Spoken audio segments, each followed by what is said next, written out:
Pro Group Management. Workers' comp that works for you.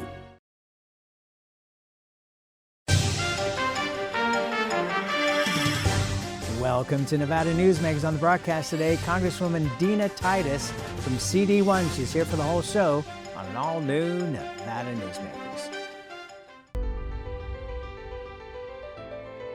Welcome to Story County, where history meets innovation, and a pioneering spirit continues to shape our future. At the heart of the Tahoe Reno Industrial Center, we power the future with global leaders in technology and manufacturing, driving progress that reaches far beyond our county lines. From advanced manufacturing to tech innovation, our industries are creating thousands of quality careers, fueling a vibrant economy that benefits every Nevadan.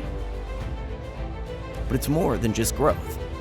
Our community is our foundation, supporting families, empowering local initiatives, and creating a place where everyone belongs. Be part of a legacy built on bold ideas and boundless possibilities. Join us in building a brighter future right here in Story County. Story County, helping build Nevada's future.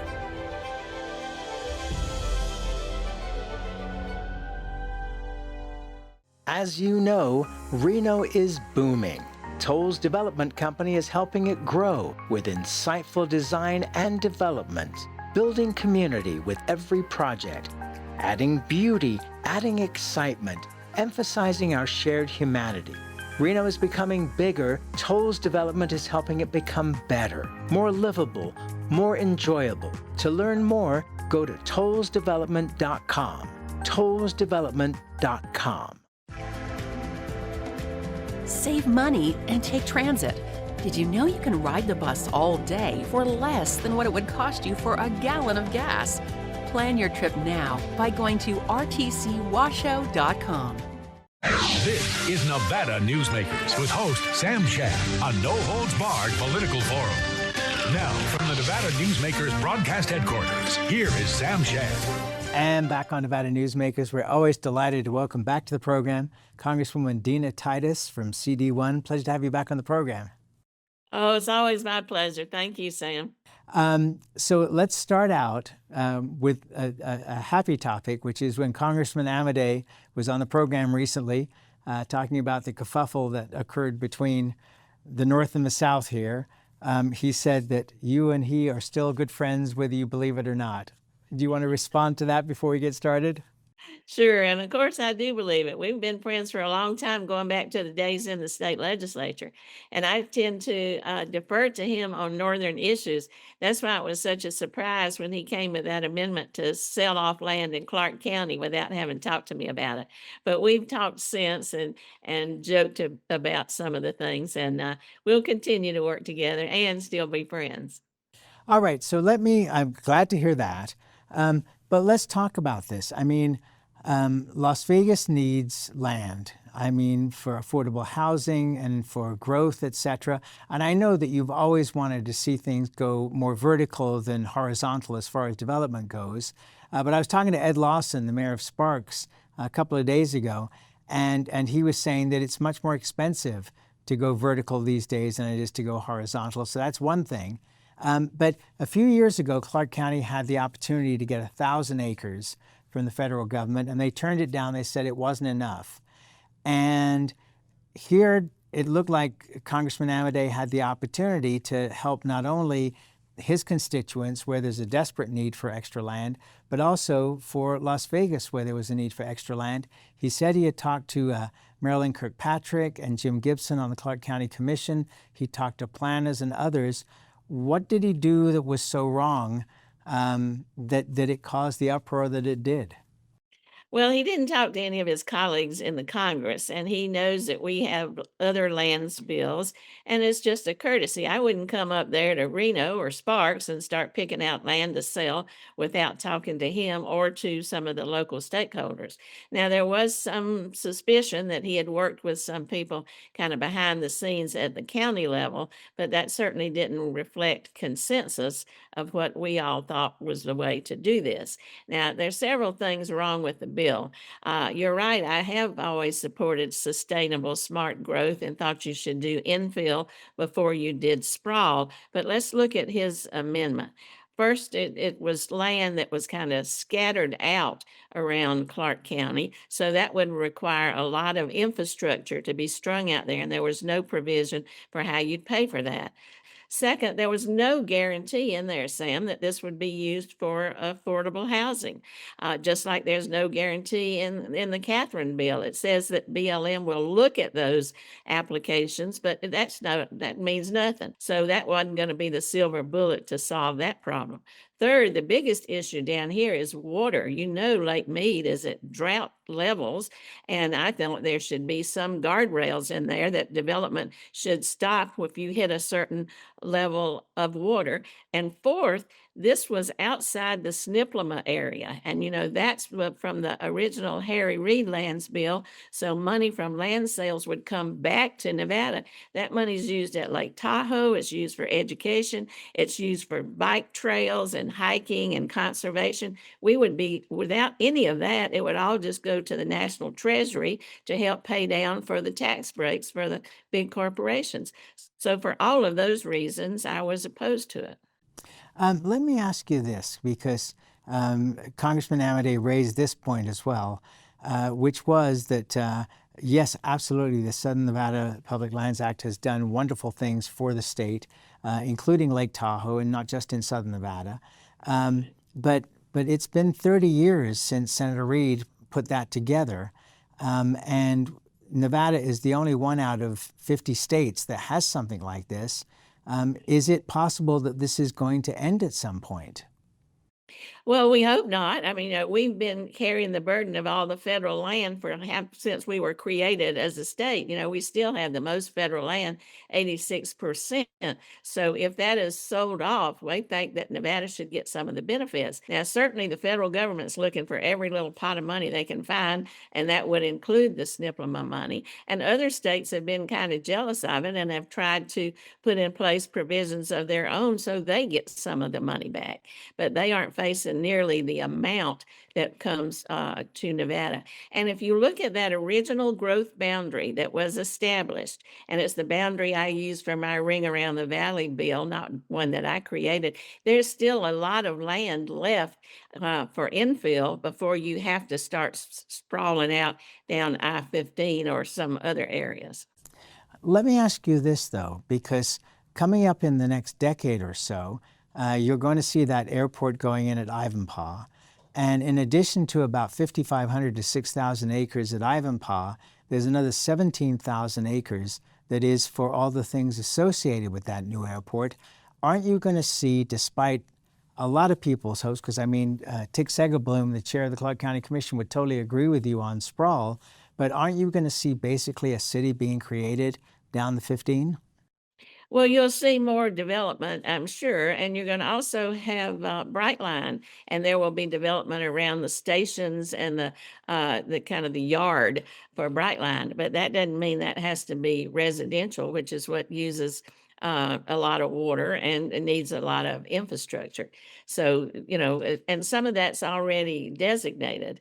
Now, another problem with the bill, besides all those that I mentioned, is that it didn't have any offset for conservation. So if you want to free up some of the land for development, like down I-15, if now that airport really comes about, and I think you're being optimistic to say in a decade, you can look at it then, but you need to offset some of that with conservation in other areas. And you know, this business about the affordable housing, land is not a silver bullet. It is just one factor, because if land was the only factor, then why do you have the housing shortage in all the other parts of the country?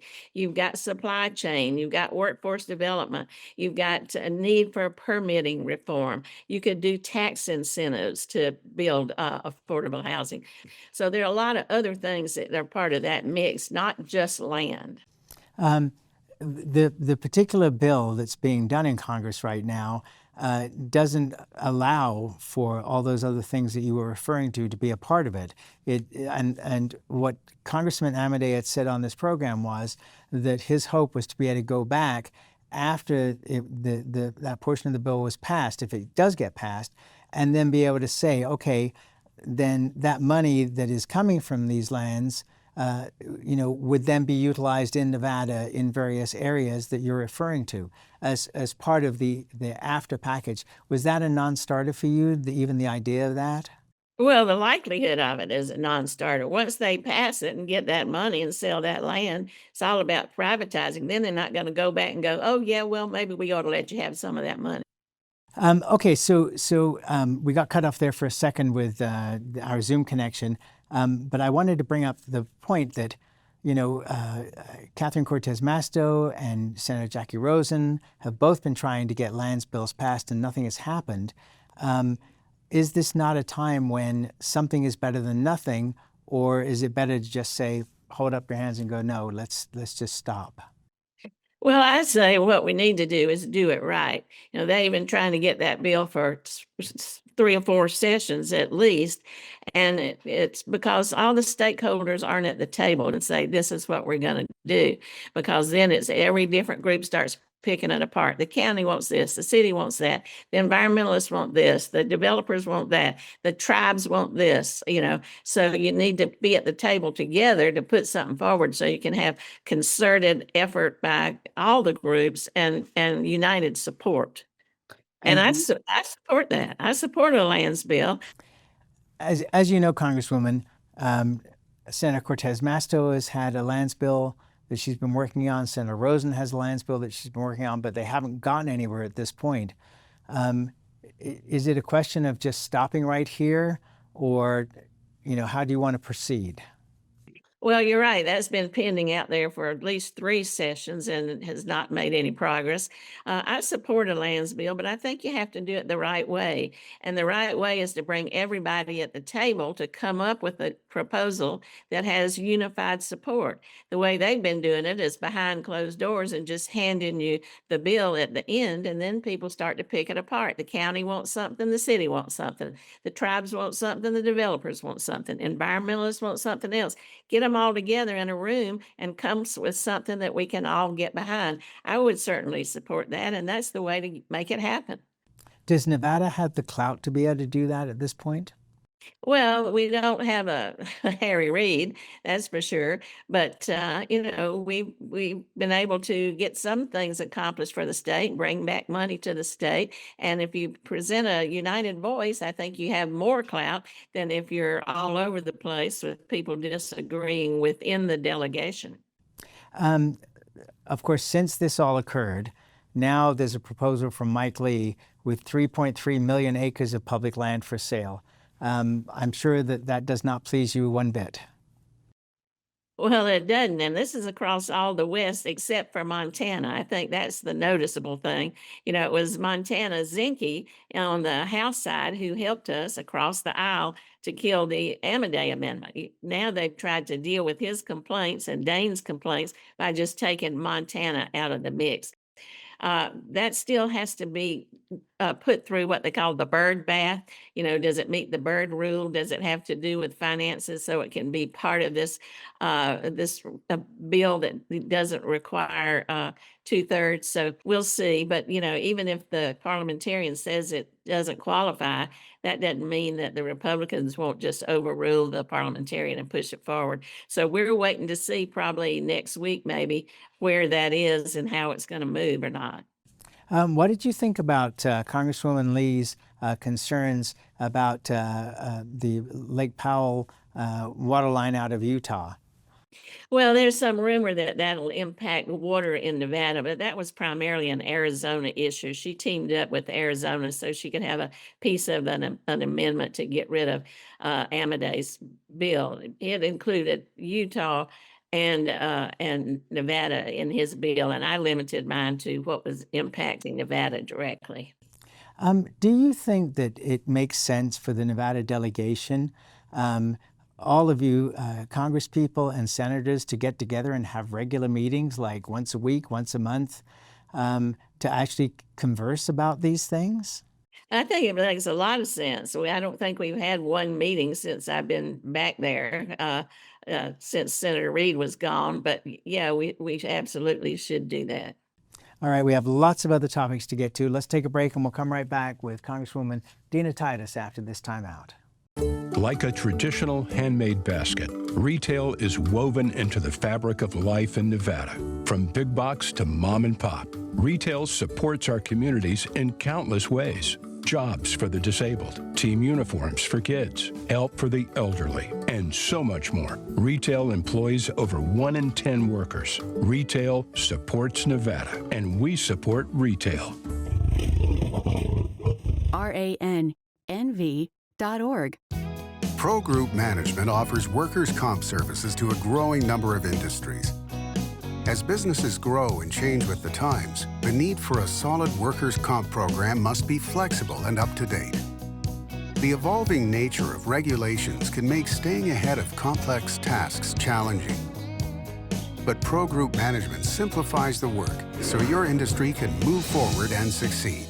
Pro Group Management, workers' comp that works for you. A power line is more than a power line. It's maintaining the bottom line for small businesses. It's keeping the assembly line moving for our workforce. For our brightest minds, it's meeting a deadline. It's on the front line with our heroes.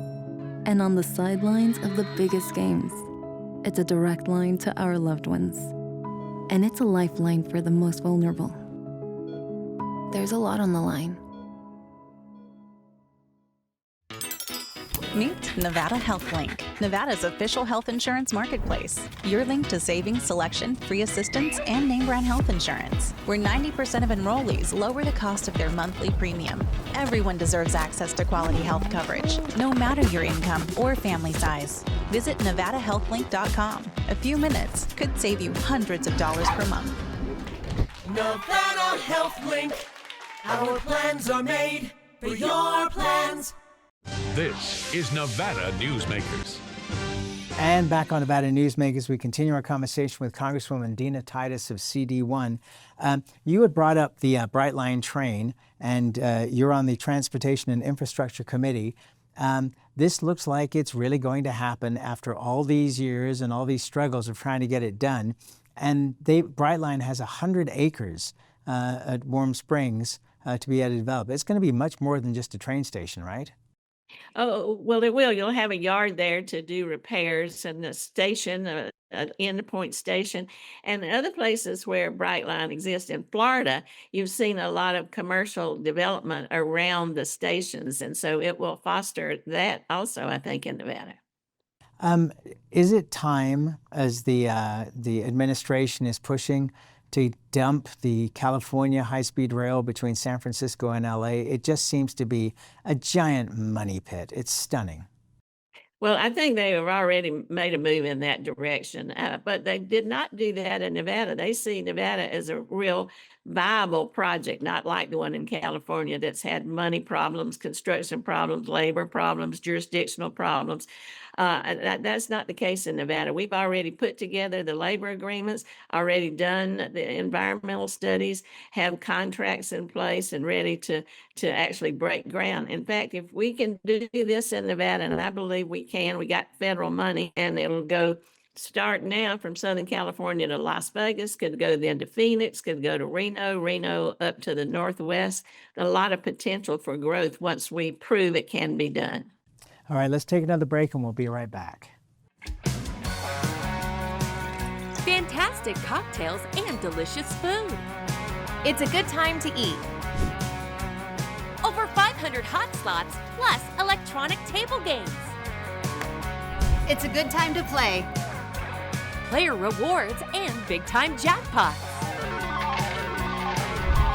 It's a good time to win. Ooh, your good times are tamarack.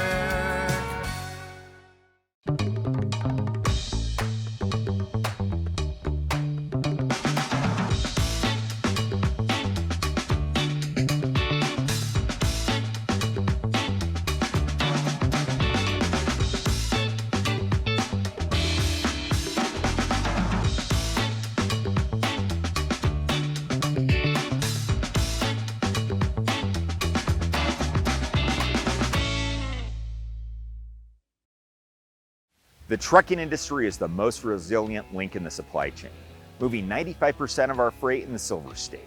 And while essential, the road isn't always smooth. Supply chain disruptions, rising fuel costs, and unrealistic rules and laws that hamper our ability to serve our customers and country.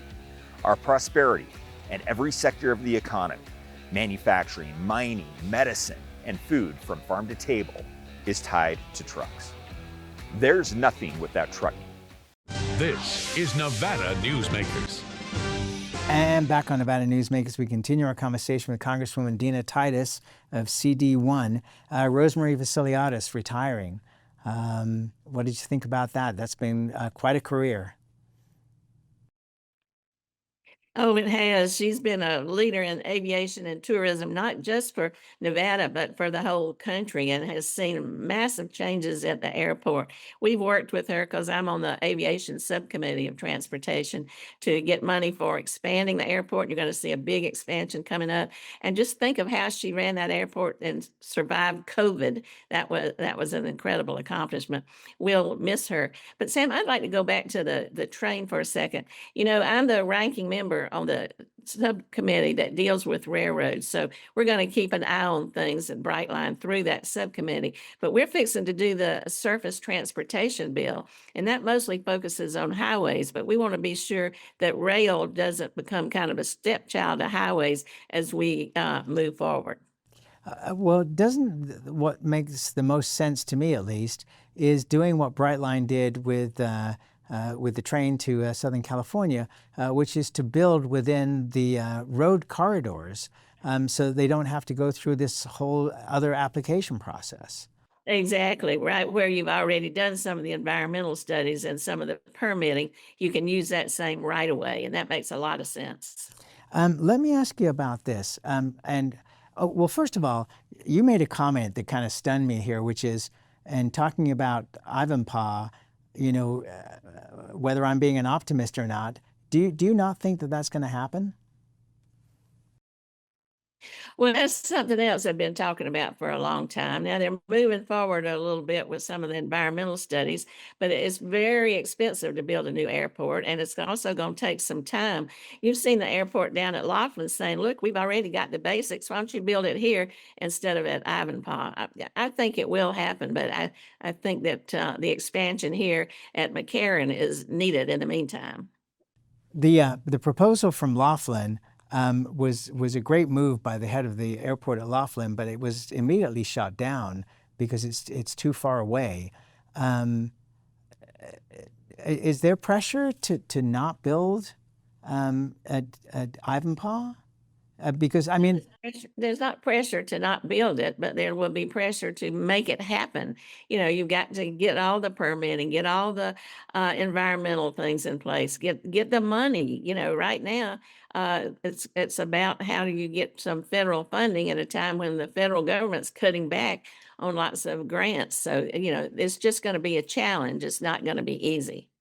A challenge certainly. But I mean, the Harry Reid Airport is getting close to max. They're spending between $3 and $4 billion just to bring that up to modern standards and to make it. You know, if you go to Singapore, you know, you travel the world, and you know that Singapore's Changi Airport is stunning. I mean, just stunning. And I've talked to leading architects in Las Vegas, and they've said that, you know, $14 billion for the new airport is not even close. It's probably going to be north of $20 billion. But wouldn't that be great for Las Vegas?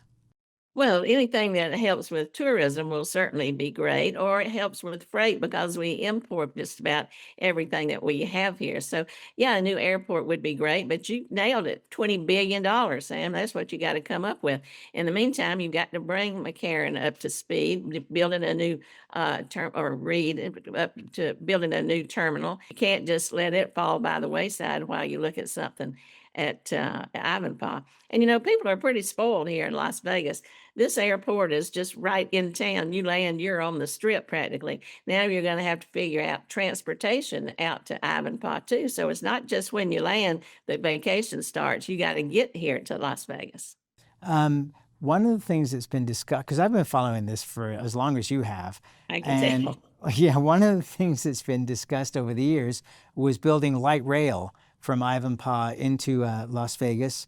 But I talked to MJ Maynard of the RTC of Southern Nevada, and she said, we've got no money. Well, exactly. And that goes back to my point about cutting federal dollars.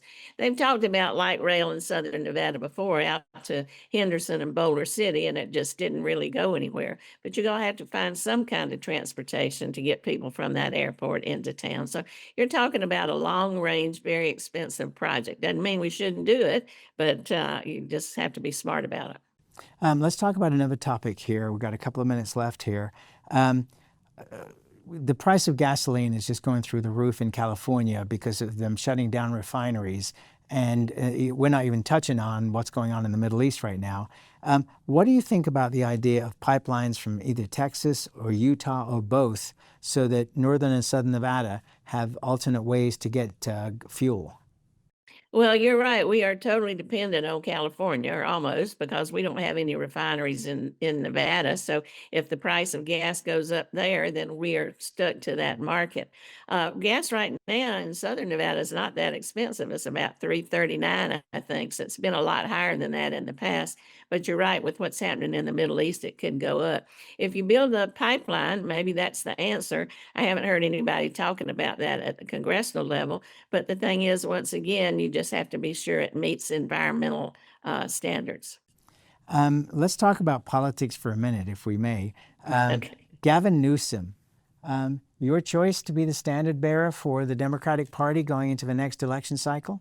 Well, I haven't made any kind of endorsement. There are a lot of people out there who are running for it. Gavin Newsom, got some people from the last campaign, like Pete Buttigieg. People are looking at the governor of Kentucky, North Carolina, Maryland. So I think we're a long way from picking the nominee.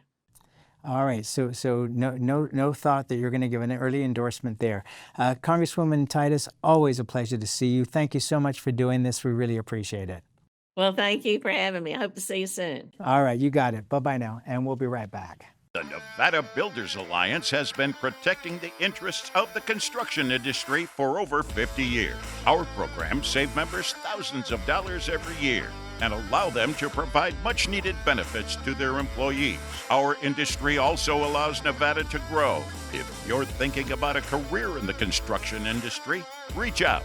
And if you haven't thought of a career in construction, what are you waiting for? We are the Nevada Builders Alliance. Each day, the Children's Advocacy Alliance partners with leaders, legislators, and families across Nevada to improve children's health, education, economic well-being, and safety. We recognize Nevada will be no better than the state of its children. Be a part of this change. Be a supporter of the Children's Advocacy Alliance. For more information, go to caanv.org. You can always watch Nevada Newsmakers 24 hours a day at NevadaNewsmakers.com. Thanks for watching and listening.